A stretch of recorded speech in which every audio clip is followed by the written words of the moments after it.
Duygusal ihmal, bakım veren veya ebeveynlerin çocuğunu koşulsuz sevilme, onaylanma, ilgi ve desteğin sağlanmasını içeren duygusal ihtiyaçların karşılanmamasıdır.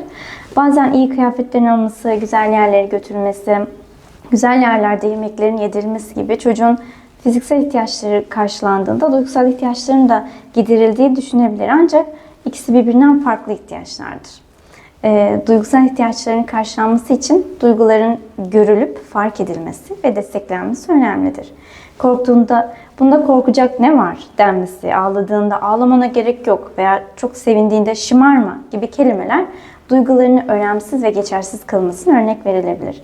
Çocuğun okulu başarısına, değer verdiği şeylere karşı ilgi duymamak da duygusal ihtiyacının karşılanmadığını göstergesidir. Duygusal ihtiyaçları karşılanmayan çocukların ilerleyen zamanlarda duygularını bastırdıklarını, düşük özgüvene sahip olduklarını, sürekli onay arayan, görülmek için davranış problemlerine başvurduklarını görüyoruz. Yetişkinlik hayatındaysa yine duygularını bastıran, duyguları hiçe sayan, sürekli bir boşluk hissi yaşayan ve bu boşluk hissiyle birlikte yanlış yollara başvuran kişiler olabiliyorlar. Başkalarından yardım istemekte zorlanan, ilişki problemleri yaşayan kişiler ortaya çıkabiliyor. Ailelerin öncelikle duyguları evde yeterince konuşuyor olması gerekir.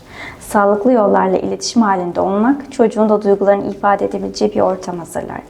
Duygularını ifade etmekte zorlanan çocuklardaysa doğrudan duygularını yansıtarak ona rehberlik edebilirler. Örneğin üzgün olan bir çocuğa şu an üzgün olduğunu görüyorum, paylaşmak istersen buradayım.